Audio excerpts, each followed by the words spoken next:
alors que tout le monde autour de toi vit dans l'idolâtrie, dans la convoitise, dans les péchés sexuels, parce que tout ce qui touche aussi à l'adoration de la déesse de la fertilité, ça vient en jeu, ça aussi. Donc, comment vivre une vie chrétienne? Comment se distinguer en tant que chrétien alors que tout l'entourage est complètement sans crainte de Dieu? Ça, c'est les deux thèmes qui revenaient les deux plus souvent. Paul, il a passé à peu près 3 ans dans la ville d'Éphèse et il a établi une grande église. Il a coulé la fondation d'une grande église, une église qui avait un impact, une église qui était efficace. Et cette église était si efficace qu'à un moment donné, ok, je recule un petit peu, étant donné qu'il y avait l'adoration de la déesse Diane, il y avait ce temple magnifique, un des 7 merveilles du monde de l'Antiquité. Mais il y avait aussi ceux qui travaillaient l'argent et ils taillaient des versions en mini du temple pour les vendre. C'était ceux qui fabriquaient des souvenirs. Si vous avez déjà été, je ne sais pas moi, à Ottawa, ou à Washington, ou à Paris, ou n'importe où, à Londres, qu'est-ce que vous faites? Vous allez là-bas et vous voulez un souvenir, vous voulez ramener quelque chose chez vous, qui vous rappelle là. Alors, c'était la même chose à Éphèse. Il y avait des gens qui travaillaient en argenterie, des mini-temples de la déesse Diane. Tellement l'église était efficace, tel était l'impact de cette église, que le chef, je ne sais pas s'ils étaient syndicalisés, mais je vais dire le chef du syndicat, celui qui était la porte-parole de tous ces ouvriers-là, il est venu et ils ont dit on doit absolument faire quelque chose parce qu'ils vont nous enlever la richesse qu'on gagne de notre profession. L'Église était si puissante qu'il tirait des gens, les gens qui anciennement, les foules qui allaient anciennement adorer au temple de Diane, il n'y allait plus. Ils n'achetaient plus ces petits temples en miniature. Tellement l'Église était efficace. Tellement on voyait des délivrances, des guérisons, n'importe quoi. Ils étaient si efficaces. Alors il y a eu une émeute. Donc c'était à ce point-là que l'Église était efficace. C'était une grande Église. C'était une bonne Église. Deuxième preuve qu'on a, qui nous indique que c'était une grande Église, une Église très efficace, c'était qu'à un moment donné, et là je vous donne un petit peu, je vous mets en contexte. Dans quelques minutes, là, on va passer quelques paroles, quelques versets, on va faire quelques comparaisons, mais je vais vous mettre en contexte. La deuxième preuve qu'on a de l'efficacité de cette Église, c'est qu'à un moment donné, les gens sont venus tout ensemble et ils ont brûlé leur livre de magie. Et ça nous est donné en Éphésiens.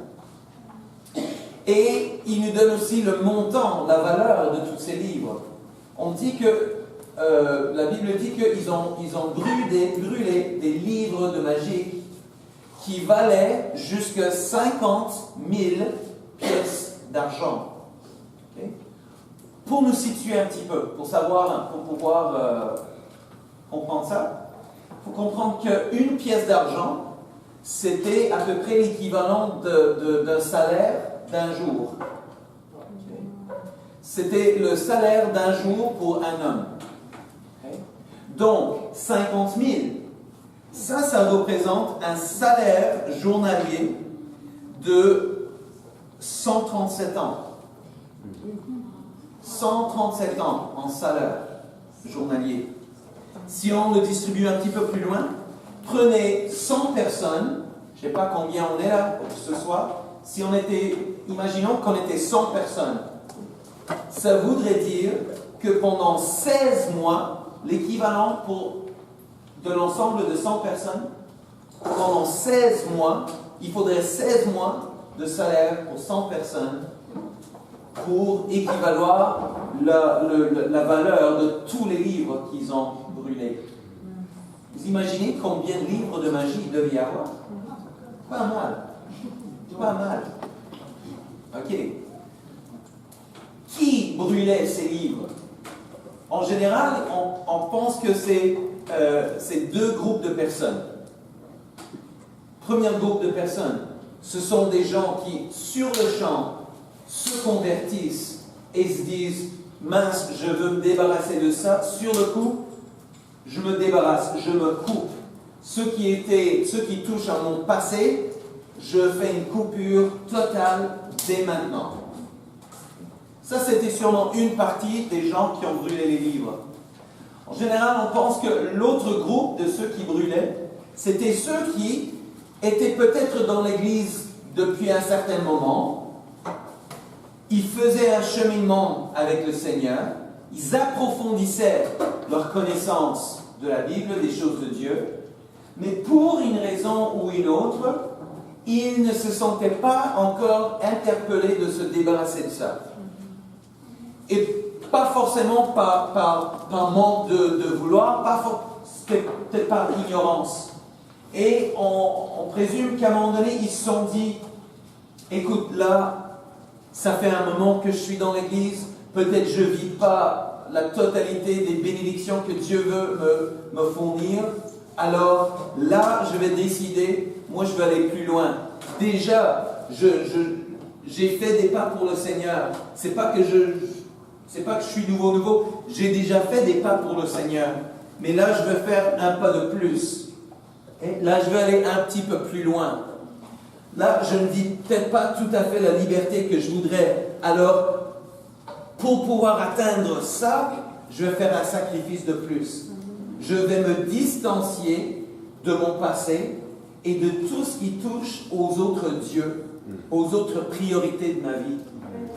Rappelons-nous que ces gens qui étaient nouveaux, ils essayaient de placer Jésus dans leur arrière-champ. Par rapport aux autres dieux, Jésus se met où? Parce que, et ce n'était pas mauvais vouloir, c'était simplement qu'ils ont grandi en acceptant qu'il y a une multiplicité de dieux. Et donc, ces deux groupes se sont réunis pour brûler ces livres. Ça, c'est une église efficace. Amen. Amen. Amen. J'aimerais faire partie, moi, d'une église comme ça. Une église qui soit efficace au point où une des industries majeures de la ville soit déséquilibrée et que les gens, les ouvriers, viennent contester. Où il y a des gens qui soient prêts vraiment à faire un grand sacrifice pour se distancer du passé. Ça, c'est une grande église. C'est une grande église. Ok. Maintenant, au début, j'ai parlé du fait que c'était une grande église, pas uniquement dans le sens nombre de personnes, mais aussi efficacité. Et j'ai dit que c'était une église de transformation. Si on regarde, on va rester plus ou moins dans le 2e chapitre. Il va y avoir certains versets qui viendront d'ailleurs. Mais c'est quoi la transformation? C'est voir une différence entre la vie avant Jésus et après Jésus. Pour nous, quelles sont certaines de ces différences de notre vie avant Jésus et après? Une des choses, on lit en Éphésiens 2, verset 1, il dit « Vous étiez morts. Vous étiez morts par vos offenses et par vos péchés. » On était morts. Mais imprégné dans le mot « étiez », c'est « vous étiez » vous n'êtes plus. Vous étiez morts dans vos péchés et vos offenses. C'est-à-dire qu'avant Jésus, tout le monde ici, on est pécheurs. On est tous nés dans le péché. Et il n'y a pas une personne qui est pire que l'autre. Péché, c'est péché. Sans Jésus, on va mourir dans nos péchés. On va mourir dans nos péchés. Mais après Jésus, ce verset dit « Vous étiez morts ». Ça veut dire que vous n'êtes plus morts dans vos péchés. C'est-à-dire que, est-ce qu'on devient parfait? Non. ça ne veut pas dire qu'on devient parfait, mais il y a une autre solution à la question du péché. Verset 2 du 2e chapitre dit, vous étiez morts dans vos offenses et vos péchés. Verset 2 dit, dans lequel vous marchiez autrefois. Non seulement ça nous arrivait de temps en temps de pécher, mais on marchait dans le péché. C'était le statut de base de notre cœur.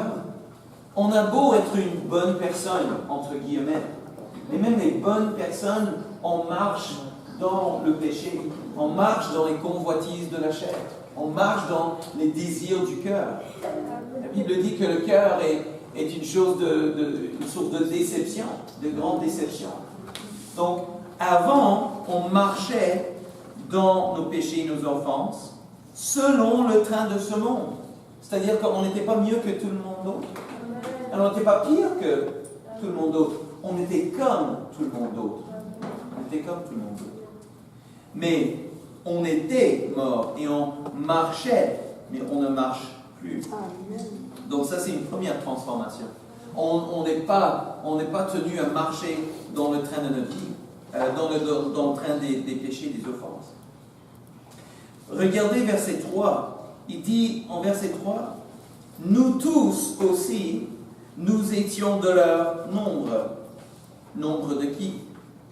On va un petit peu plus haut, des fils de rébellion. Okay? On était de leur nombre. Nous étions de leur nombre. Nous vivions autrefois selon nos convoitises de notre chair, accomplissant les volontés de la chair et de nos pensées. Et nous étions, écoutez bien, nous étions par notre nature des enfants de colère comme les autres. Okay? Donc, avant Jésus, ça nous décrivait. Regardez dans le premier chapitre, verset 5, la transformation. Le verset 5 du premier chapitre dit, « Nous sommes prédestinés dans son amour à être ses enfants par adoption. » Est-ce que vous voyez la nuance? Avant, on était des fils de rébellion, mais maintenant, on est prédestinés à être ses fils à Jésus par adoption. Gloire à Dieu. Pourquoi on ne vivrait pas un tel changement? Pourquoi on ne voudrait pas un tel changement? Quelqu'un qui est adopté et quelqu'un qui est choisi. Tu es choisi. Chacun d'entre nous, on est choisi. Par ma nature, je ne fais rien pour mériter la faveur de Dieu. Il m'a choisi. Par son amour pour moi. Pas parce que j'ai fait quelque chose de spécial. Donc avant, on est fils de rébellion, mais là, on est fils adoptif et fille adoptive. Verset 2 du 2e chapitre encore, il dit vers la fin, il parle selon le prince, de la puissance de l'air, de l'esprit qui agit dans les fils de la rébellion. Si on est dans la rébellion, si on est sans Dieu, c'est pas qu'on est aspirituel, c'est pas qu'on est sans esprit. Il y a une puissance, il y a un esprit qui travaille en nous, mais c'est l'esprit du péché. Par notre nature, il y a une puissance qui agit en nous. Mais regardez, retournons dans le premier chapitre, les versets 19 et 20. Rappelons-nous, il y a ces nouveaux chrétiens qui essayent de distinguer, de savoir où est-ce que Jésus se place parmi les autres dieux. Okay. Verset 19, il dit, « Et quel est envers nous qui croyons ?» Nous qui croyons. Donc, dès que tu es croyant, il y a un autre esprit qui t'anime. Et quel est envers nous qui croyons l'infinie grandeur de sa puissance, se manifestant avec efficacité par la vertu de sa force. Il l'a déployé en Christ, en le ressuscitant des morts et en faisant asseoir à sa droite dans les lieux célestes. il y a une puissance qui est plus importante. Ces gens-là essayaient de savoir, ok, Jésus, il se place où par rapport à toutes ces autres idoles, toutes ces autres dieux, petits d et déesses. Et là, dans ces versets, on parle non seulement pas de la grandeur de l'Esprit de Dieu, mais l'infinie grandeur. C'est-à-dire, la grandeur de l'Esprit de Dieu est infiniment plus grand que tout esprit qui puisse venir contre nous ou chercher à nous tailler, à nous faire abattre. Donc, ça c'est un autre changement. Pour nous, on était de même. Okay? Moi, avant de me convertir, j'ai peut-être un costume maintenant. J'ai jamais tué quelqu'un, j'ai jamais été dans l'escroquerie. Non, je n'étais pas une mauvaise personne. Mais je n'étais pas une bonne personne non plus. Tu sais, on est tous pécheurs. Mais il y a un autre esprit qui habite en nous, qui vit en nous. Infiniment plus grand. Amen. Ça caractérise une grande église. Ok, verset 12 du deuxième chapitre dit ceci. Souvenez-vous que vous étiez en ce temps-là sans Christ, donc encore avant Christ. Vous étiez privés du droit de cité en Israël et vous étiez étrangers aux alliances de la promesse. Vous étiez sans espérance et sans Dieu dans le monde. Ça, c'est par rapport aux gens qui ont grandi avec une connaissance de qui était Dieu. Il dit, avant Christ, vous étiez étrangers aux promesses. Quels sont les droits d'un étranger dans un pays? Moi, si j'allais aux États-Unis, moi, je ne peux pas réclamer les mêmes droits qu'un Américain. Je suis étranger aux promesses, aux droits. Je ne peux pas réclamer la même chose qu'un Américain. Ils disent qu'avant Christ, les nouveaux chrétiens, là, ils n'avaient pas le droit aux promesses. Alors, ils pouvaient se sentir, ok, j'ai pas ma place ici, je suis en dehors, je ne serai pas accepté par ce groupe, j'ai pas de place ici. Mais regarde ce que Jésus dit dans le 19e verset de ce même chapitre ici. Ainsi donc, vous n'êtes plus étrangers, ni des gens du dehors, mais vous êtes concitoyens des saints, gens de la maison de Dieu.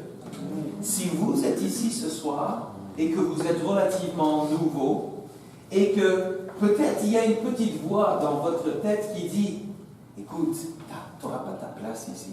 Écoute, ces gens, ils sont dans l'église depuis longtemps, ils sont parfaits, ils sont beaux, ils n'ont jamais fait de tort dans leur vie. Tu n'as pas ta place. »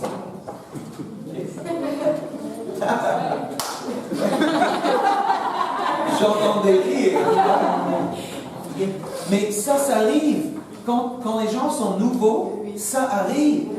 Ils ont l'impression, tu sais, ils regardent autour, toutes les familles sont parfaites, tout le monde est bien, tu sais, ils n'ont jamais péché. Ils ont cette impression, je ne trouverai jamais ma place ici. Donc eux, ils se disent ça, parce que quelque part, ils ont des copains ou des copines qui leur ont dit la même chose. Mais arrête d'aller là-bas, t'es pas comme eux. Et puis ils intériorisent ça. Et puis le diable aussi, il va venir et il va nous rappeler de ces choses-là. Écoute, on peut être en pleine réunion. On a eu le témoignage juste avant. On a eu le témoignage juste avant, je parlais avec la sœur. Et la sœur militaire. Et parfois, on est dans une réunion et on se dit « Oh, mais je dois partir d'ici, je suis vraiment pas à ma place. Tu sais, je dois partir. »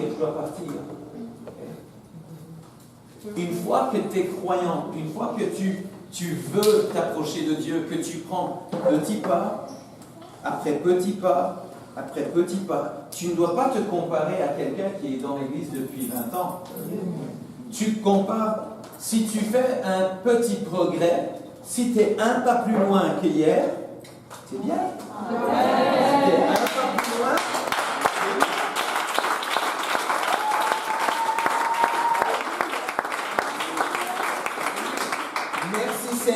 des petits pas.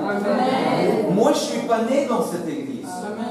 Moi, je suis né dans une autre église. J'ai grandi jusqu'à l'âge de 25 ans dans une autre église. Je suis rentré dans l'église pentecôtiste à l'âge de 25 ans. Et c'était seulement, même non, 26 ans. J'étais venu pour la première fois à l'âge de 25 ans. Mais vraiment, j'ai fait ça à mon église à 26 ans. J'avais 27 ans avant de me faire baptiser. J'étais retardataire par rapport à beaucoup d'entre vous. Vous êtes plus intelligent que moi parce que vous avez compris plus vite. Mais je suis là parce que un jour j'ai pris un pas. Puis le lendemain, j'ai pris un autre pas. Petit pas par petit pas, je suis avancé.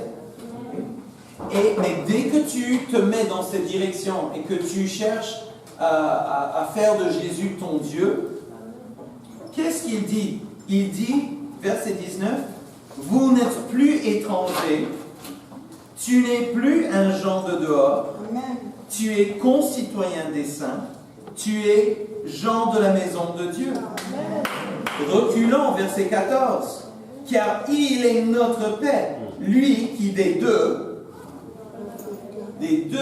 n'en a fait qu'un, et qui a renversé le mur de séparation. » Avant, tu sais, les gens peuvent dire, certaines personnes vont dire, ouais, mais tu n'as pas ta place ici.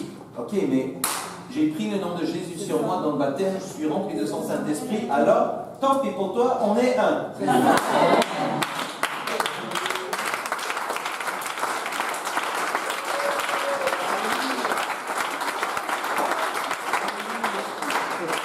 La dernière transformation que je vais mentionner, parce que là, c'est une grande église. On est en train